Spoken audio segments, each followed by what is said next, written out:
The last stand of the Arcturus Alliance. The command center of Haven Station hung suspended in space like a wounded creature, its crystalline walls refracting the light of distant stars. Admiral Sarah Chen stood before the holographic display, her weathered face illuminated by the red warning indicators that had become all too familiar over the past months. The Arcturus Alliance's last sanctuary, a verdant world called New Eden, rotated slowly beneath the station, its peaceful appearance belying the desperate situation unfolding in orbit. Third wave of Nexar warships detected entering the system, reported Commander Vix, his four-fingered hands dancing across the alien interface. The Centaurian's feathered crest, usually a proud display of iridescent blue, now lay flat against his skull in distress. They're deploying in attack formation Delta. Estimated time to engagement, 15 minutes. Sarah's jaw tightened as she studied the tactical overlay. The Nexar Empire's forces vastly outnumbered their remaining defensive fleet, 3-1 at least. Their black ships, shaped like serrated arrowheads, moved with mechanical precision as they spread out to encircle the system. Each vessel bristled with graviton cannons and quantum torpedoes, weapons that had already reduced dozens of Alliance worlds to radioactive ash. "Status of the evacuation?" she asked, though she dreaded the answer. Lieutenant Kara Patel's voice wavered as she responded from her communication station. 23% of civilians transferred to deep space carriers. "But Admiral, at current rates, we need at least 6 more hours to complete the evacuation." 6 hours they didn't have. Sarah closed her eyes briefly, the weight of command pressing down on her shoulders like a physical force. On the planet below, 3 million refugees from a dozen species huddled in temporary shelters, all that remained of once proud civilizations that had fallen to the Nexar advance. She had promised them sanctuary, sworn that the Alliance would protect them. Now those promises turned to ash in her mouth. "Order all civilian ships to begin emergency launch procedures," she commanded. "Better a chaotic evacuation than none at all. And get me a channel to the defense fleet." The holoscreen flickered as it displayed the faces of her ship captains, a mosaic of alien features united by grim determination. Some, like Captain Zena of the Arcturian dreadnought Star's Fury, had fought alongside her since the war's beginning. Others were refugee commanders, their vessels retrofitted merchant ships pressed into military service. All of them knew what was coming. "This is Admiral Chen," she began, her voice steady despite the circumstances. "The Nexar fleet will be upon us shortly. Our priority is to protect the civilian evacuation for as long as possible. We may not survive this battle, but every minute we buy could mean thousands more lives saved." She paused, meeting each captain's gaze. "It has been my highest honor to serve with you all." "For the Alliance." "For the Alliance," they echoed, the traditional response carrying the weight of a funeral dirge. As the transmission ended, Commander Vix suddenly straightened at his station. "Admiral, detecting unusual quantum signatures at the system's edge. Pattern doesn't match any known Nexar configurations." Sarah frowned. "Show me." The tactical display shifted, highlighting a region of seemingly empty space.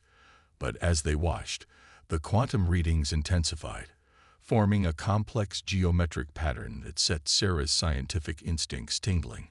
This was unlike anything she'd seen in 20 years of space warfare. "Message incoming," Lieutenant Patil announced, her eyes widening. It's being broadcast on all frequencies, in perfect galactic standard. Put it through." A voice filled the command center, confident and clear. "This is Admiral James Morrison of the Earth Defense Fleet. To all vessels in the New Eden system, stand by for immediate assistance." The command center fell silent. Earth, the legendary homeworld of humanity, which had remained isolated behind its mysterious quantum barrier for over 3 centuries. Sarah had dismissed the stories of Earth's technological advancement as desperate fantasies, tales told by refugees seeking hope in the darkness. Multiple spatial ruptures detected. Vix called out, "Something's coming through." The quantum signatures flared into brilliant points of light, and ships began to emerge, hundreds of them. But these were unlike any vessels Sarah had ever seen. They were elegant yet powerful, their hulls gleaming with patterns of energy that seemed to bend the very fabric of space around them. They moved with impossible grace, their formations flowing like liquid metal as they took up positions between the Alliance fleet and the approaching Nexar armada. "This is impossible," Vix whispered. "Their tech level, it's beyond anything in our databases." The human voice returned, touched with what might have been amusement. "Admiral Chen, I suggest you continue your evacuation. We'll handle the Nexar fleet. Humanity has watched from the sidelines long enough. It's time we reminded the galaxy why Earth was once feared throughout the stars." Sarah watched in stunned silence as the human fleet began to move. Their ships accelerated with a precision that defied physics, weaving through space like dancers performing a deadly ballet. The first Nexar vessels opened fire, their graviton beams slicing through the void, only to pass harmlessly through afterimages as the human ships seemed to shift between moments of time itself. "How are they doing that?" Patel breathed. "Quantum manipulation on a scale we thought impossible," Vix replied, his scientific curiosity momentarily overriding his fear. "They're not just moving through space, they're moving through probabilistic states of reality." The humans' response was devastating. Beams of coherent light, so precisely targeted they seemed to ignore the Nexar ship's shields entirely, lanced out from the Earth vessels. Where they struck, Nexar warships simply ceased to exist, their matter converted to energy in controlled quantum cascades that left nothing but rapidly dispersing particles. "Admiral," Lieutenant Patel called out, her voice stronger now. "Admiral Morrison is requesting tactical coordination for the evacuation coverage." Sarah straightened, her military training reasserting itself. Questions about humanity's capabilities could wait. Right now, they had a chance to save their people, and she wouldn't waste it. "Patch him through to tactical," she ordered, "and signal all civilian ships. The evacuation continues under human protection. Today, we witnessed the impossible."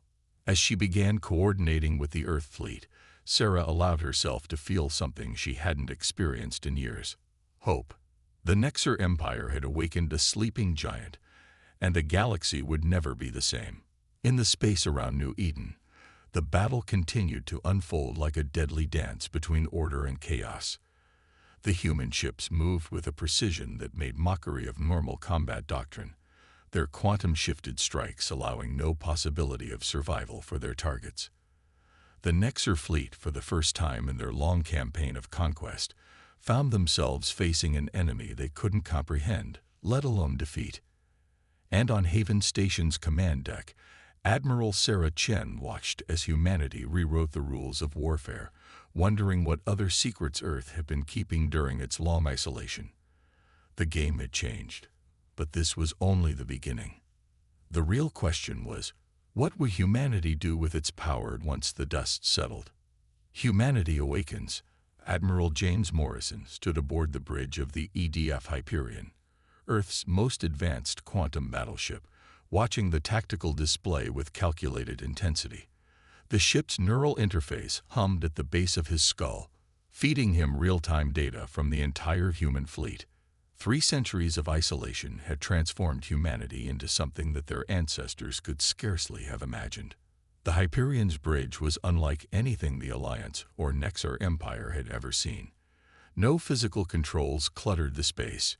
Instead, streams of quantum data flowed through holographic interfaces that responded to thought alone. The crew worked in silent synchronization, their neural implants allowing them to communicate and coordinate at the speed of thought. "Quantum analysis of Nexar shield frequencies complete," reported Commander Diana Wells, her eyes glowing faintly blue as she processed the data streams. "Their technology is remarkably primitive compared to our projections. They're still using basic graviton manipulation." Morrison nodded, feeling a mixture of relief and concern. Earth's long isolation had been necessary, a calculated withdrawal while humanity perfected technologies that would have seemed like magic to their interstellar neighbors. But seeing the technological gap firsthand was sobering. "What's the status of the Alliance evacuation?" he asked, though the information was already flowing through his neural feed. Old habits died hard. "Proceeding ahead of schedule," Diana responded. "Our quantum interference fields are successfully disrupting Nexar targeting systems. They can't get a lock on the civilian ships." She paused, her expression troubled. "Sir, I'm detecting unusual energy signatures from the Nexar flagship. They appear to be charging their main weapon array." Morrison's eyes narrowed as he studied the data. The Nexar ships were attempting to consolidate their forces, forming a classic spear formation. Under normal circumstances, it would have been an impressive display of tactical coordination. Against Earth's quantum-shifted fleet, it was practically suicide. "They still think they're fighting a conventional war," he mused. "Time to show them otherwise. Signal the quantum strike squadrons. Execute pattern infinity." The human fleet responded instantly, their ships moving in perfect harmony. The smaller vessels, sleek, predatory craft that could dance between moments of space-time, began to phase shift, creating multiple quantum probability shadows of themselves.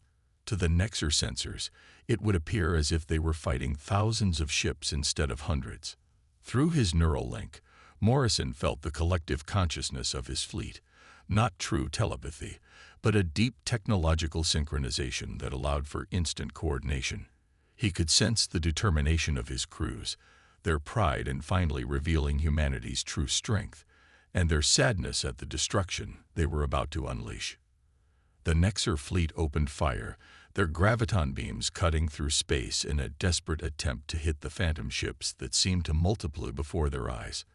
But you couldn't hit what existed in multiple quantum states simultaneously. The human vessels simply shifted between probabilities, letting the attacks pass through where they might have been, but never were. "Admiral," Diana called out, receiving transmission from Admiral Chen. "The Alliance is requesting clarification on our capabilities. They want to know." She hesitated. "They want to know what we are." Morrison allowed himself a small smile. "Tell them we're what humanity became when we stopped fighting each other and started reaching for the stars.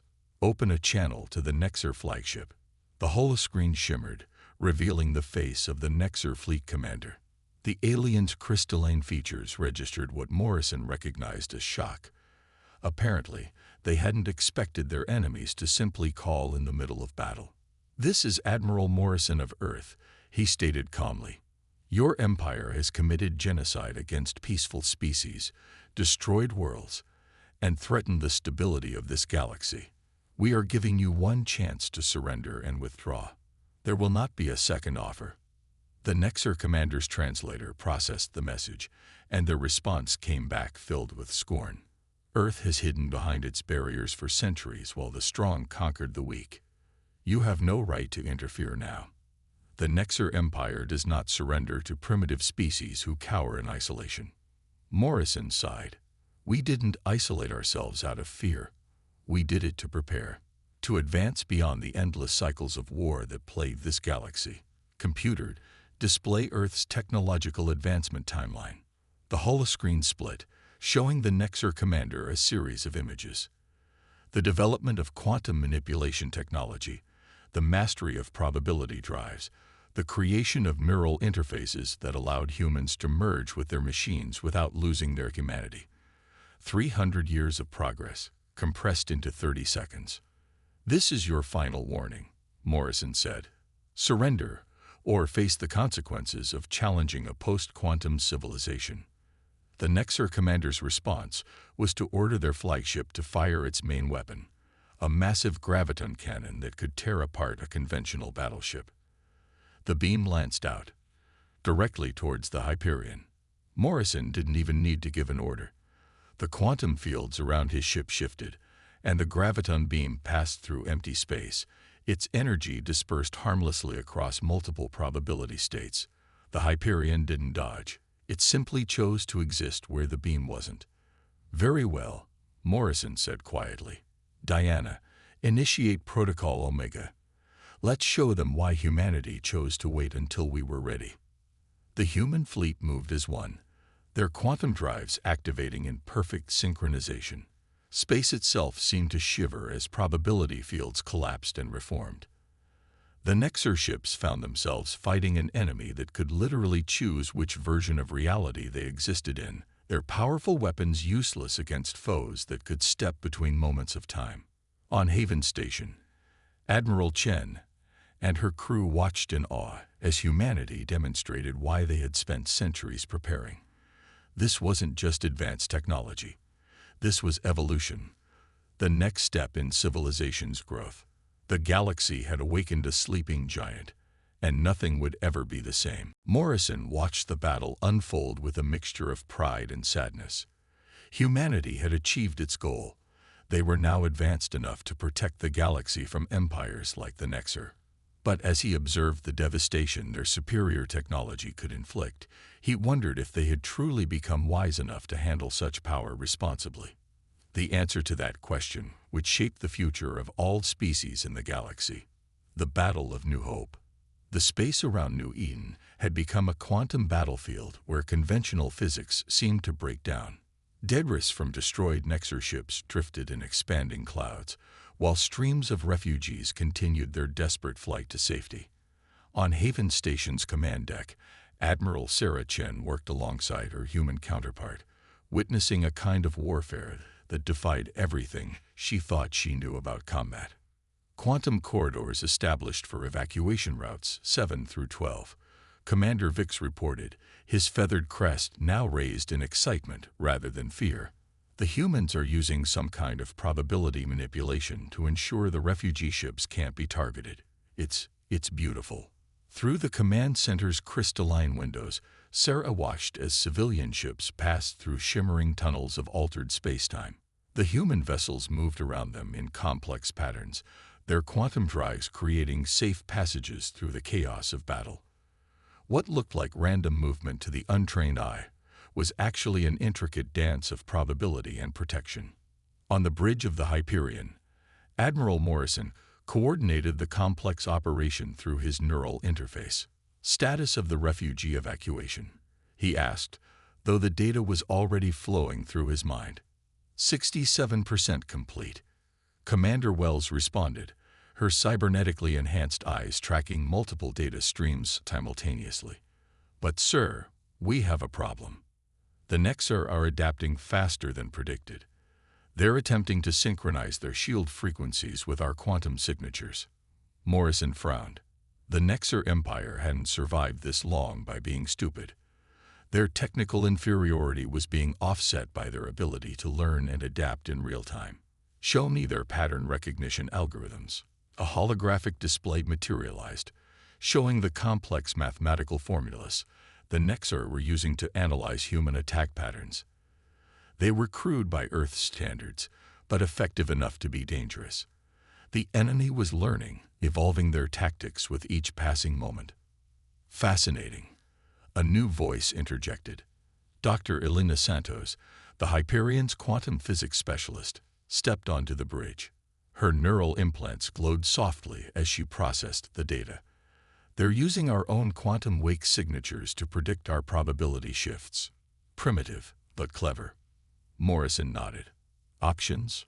We can't maintain our current strategy. Elena replied, her fingers dancing through holographic equations. But we could use their adaptation against them. Their predictive algorithms are based on causal relationships. They're trying to find patterns in chaos. So let's give them patterns that lead nowhere. On Haven Station, Sarah watched in amazement as the human fleet suddenly shifted tactics. Their movements became even more complex, following mathematical progressions that seemed to make no tactical sense. The Nexer ships responded predictably, adjusting their formations to counter the apparent patterns. They're leading them into a trap, Sarah realized, watching the tactical display. The humans are making themselves predictable on purpose. Commander Vix's eyes widened as he understood. The Nexer think they're learning to counter Earth's technology, but they're actually being manipulated into exact positions. The trap sprung with devastating precision. Just as the Nexer fleet committed to their new formation, thinking they had finally found a way to counter human quantum technology, the Earth ships executed what appeared to be impossible maneuvers. They shifted not just through space, but through probability itself, appearing in multiple locations simultaneously. Quantum superposition engaged, Diana reported aboard the Hyperion. All ships existing in parallel probability states. The Nexer targeting systems are completely overwhelmed. The result was catastrophic for the Nexer. Their carefully planned counteroffensive fell apart as their ships fired at quantum ghosts, their weapons passing harmlessly through probability shadows, while the real human vessels struck from impossible angles. Entire squadrons of Nexer warships found themselves trapped in overlapping fields of altered spacetime, their mighty weapons useless against an enemy that could choose which reality to exist in. But Morrison took no pleasure in the destruction.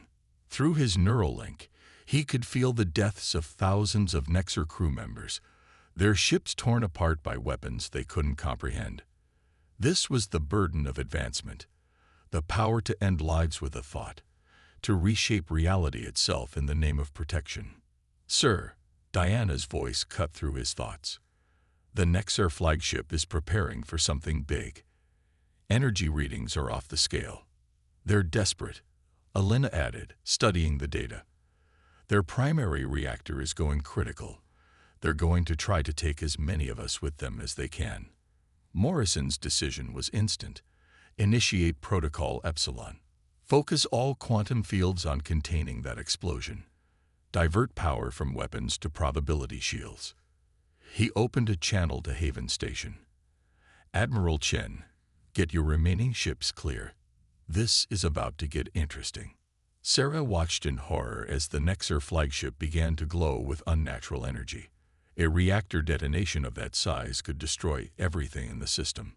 But before she could give the evacuation order, the human fleet moved with purpose she hadn't seen before. The Earth ships formed a perfect sphere around the Nexer flagship, their quantum drives pulsing in synchronization. Space itself seemed to fold and twist as they created a bubble of altered probability, a contained universe where the laws of physics could be locally rewritten. When the Nexer flagship exploded, its destruction was silent and beautiful. The quantum bubble contained the blast, channeling its energy through probability paths that shouldn't have existed. Instead of destruction, there was only a brief flash of light, like a star being born and dying in the same instant. "Remarkable," Vix whispered. "They didn't just stop the explosion. They rewrote its probability of existence." The battle was effectively over. The remaining Nexer ships, witnessing the impossible containment of their flagship's destruction, began to retreat in disorder. The evacuation of New Eden continued under the protection of humanity's quantum fleet, each refugee ship carried to safety through corridors of altered spacetime. But Sarah Chen, watching the human ships resume their protective positions, couldn't help but wonder, what else was humanity capable of? And more importantly, what would they do with such godlike power? The answers to those questions would reshape the galaxy forever. Empire's Gambit. Deep within the crystalline chambers of the Nexer command carrier Eternal Dominion, High Admiral Vex Thor watched the battle feeds with growing rage. The human fleet had made a mockery of the Empire's finest ships, their impossible technology reducing centuries of Nexer supremacy to nothing more than a child's game. "My lord," his second-in-command reported, mandibles clicking nervously, "the research division has completed their analysis of the human quantum signatures. They believe the Worldbreaker is our only option." Vex Thor's crystalline skin pulsed with dark energy. The Worldbreaker was the Empire's most closely guarded secret, a weapon so devastating it had only been tested once, reducing an entire star system to a quantum singularity. Using it here would destroy not only the human fleet but also New Eden and millions of their own troops. "Prepare the Worldbreaker," he commanded. "Let humanity learn the price of interference." Aboard the Hyperion, Dr. Elena Santos jolted upright in her command chair, her neural implants flooding her consciousness with warning signals. "Admiral Morrison, I'm detecting massive quantum disturbances. The Nexar are channeling energy on a scale that shouldn't be possible with their technology.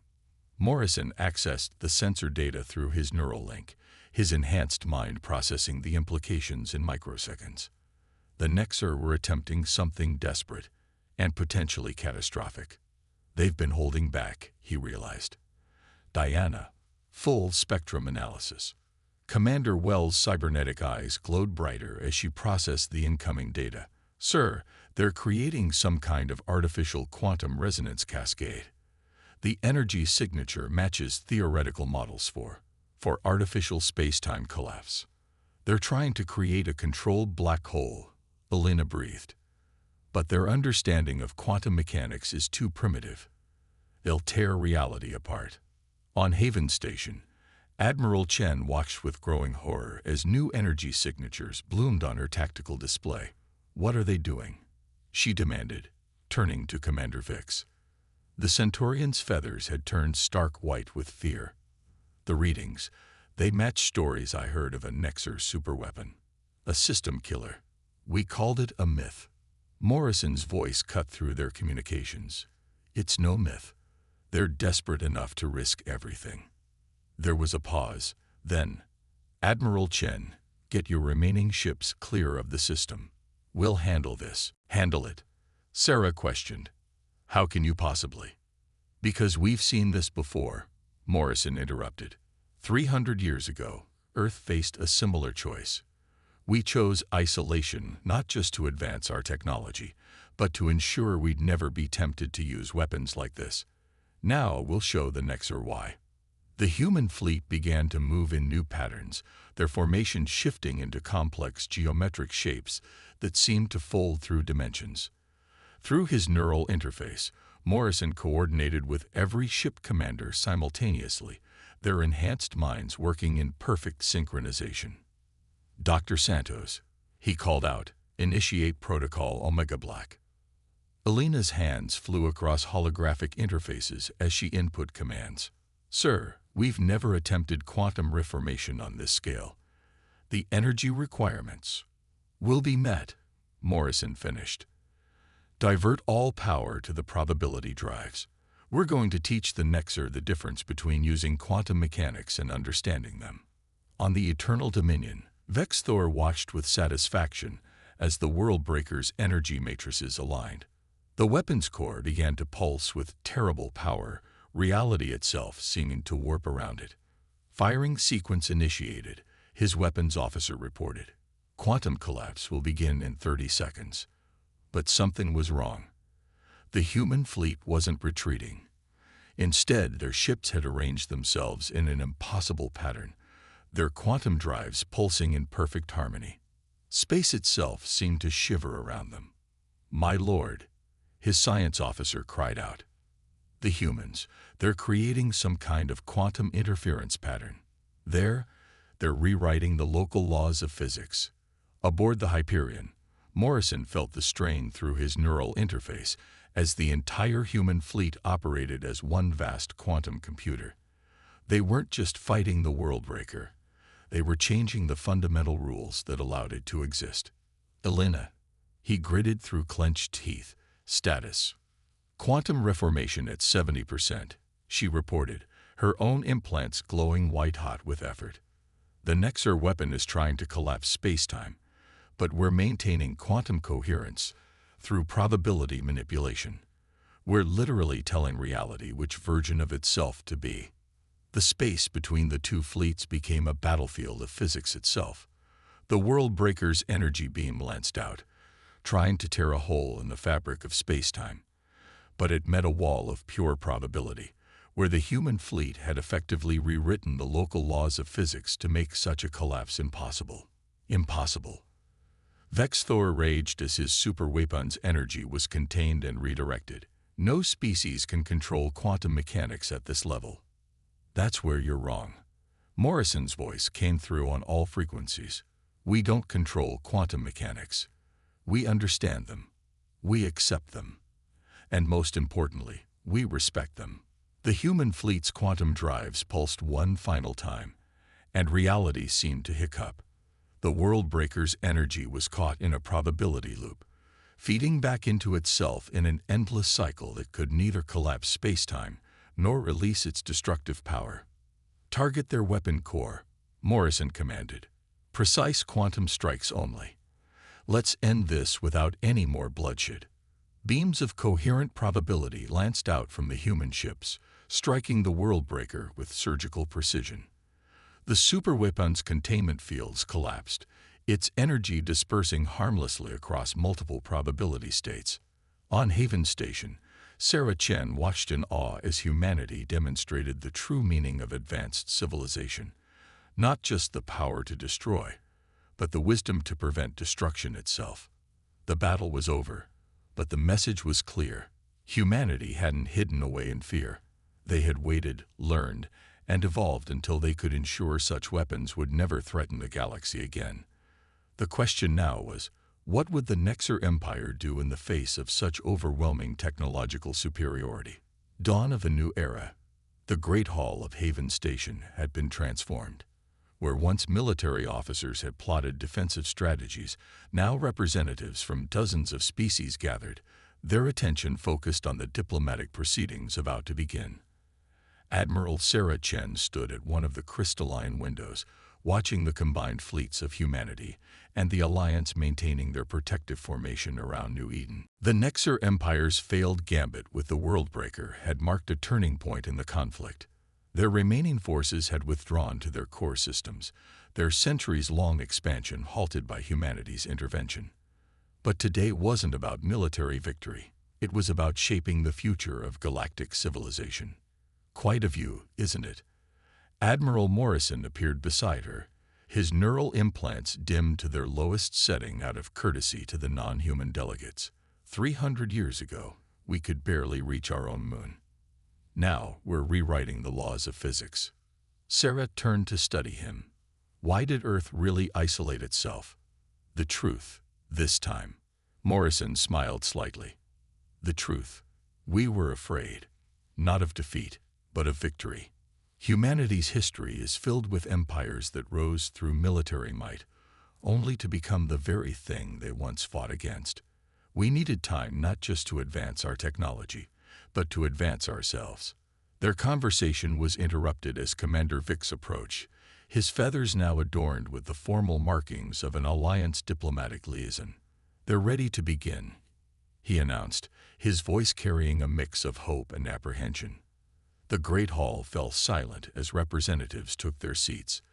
The delegation from Earth sat to one side, their neural implants giving them a subtle glow that set them apart from the others. The Alliance species filled most of the remaining space, refugees and warriors alike, united by their shared survival. And at the far end, a small group of Nexer representatives waited, their crystalline forms dimmed in what their species considered a gesture of humility. High Admiral Vexthor himself stood to address the gathering, his once proud bearing now tempered by recent events. "The Nexer Empire acknowledges its defeat," he began, his translated words echoing through the chamber. "We submit ourselves to the judgment of Earth and the Alliance." Morrison stood, his presence commanding attention without any technological enhancement. "We're not here to judge, but to build. Earth didn't emerge from isolation to establish a new empire, but to ensure no empire would ever again threaten galactic peace." He gestured, and holographic displays materialized throughout the chamber, showing technical specifications that made even the Nexer scientists lean forward in fascination. "We're offering to share our technology. Not all of it, but enough to ensure every species can defend itself. More importantly, we're offering to share our understanding." Dr. Elena Santos stepped forward, her hands weaving through the holographic data. What humanity learned in isolation wasn't just how to manipulate quantum mechanics, but why we shouldn't. "Every species here has the potential to reach our level of advancement. The question is, can you advance wisely?" Sarah watched as the delegates processed this. She could see the hunger in some eyes, the desire to grasp power that could reshape reality itself. But she also saw understanding, especially among those who had witnessed the battle for New Eden. We propose a new form of galactic cooperation, Morrison continued. Not an empire, not even a federation, but a coalition of equals. Earth will serve not as rulers, but as guides and guardians while other species develop their own paths to advancement. The chamber erupted in discussion, questions and concerns flying from all directions. But Sarah noticed something remarkable. The Nexer delegates were listening intently, their crystalline forms resonating with frequencies that their species use to express deep thought. Vexthor spoke again, his tone different now. We built the world breaker believing it made us strong. You showed us it made us weak. The Nexer Empire would learn from this wisdom. Morrison nodded. That's why we're offering you a place in the coalition, despite everything. Because true strength lies not in the ability to destroy, but in the wisdom to choose not to. Over the next several hours, the framework of a new galactic order took shape. Earth would share its quantum technology gradually, ensuring each species had time to develop the philosophical understanding needed to use it responsibly. The Nexer Empire would be transformed into a confederation of autonomous worlds, their military disbanded but their cultural identity preserved. As the formal proceedings concluded, Sarah found herself back at the window, watching the stars. Morrison joined her again, his expression thoughtful. "Do you think it will work?" she asked. "It has to," he replied. "The alternative is an endless cycle of empires rising and falling, each with more destructive power than the last.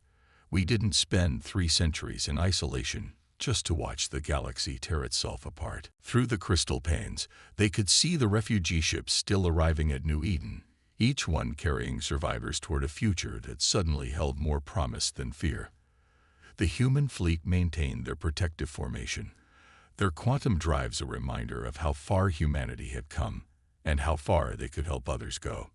A new dawn, Sarah mused, watching as the system's star began to rise over New Eden's horizon, its light refracting through the station's crystalline structure and casting rainbow patterns across the Great Hall.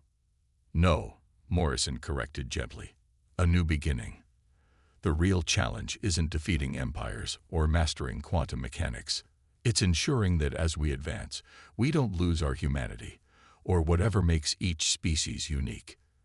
The light of dawn spread across New Eden, illuminating a galaxy that had changed forever. Humanity had emerged from its long isolation, not as conquerors, but as guardians. And in the Great Hall of Haven Station, representatives of a dozen species began the long process of learning not just how to wield power, but how to wield it wisely. The age of empires was over. The age of understanding had begun.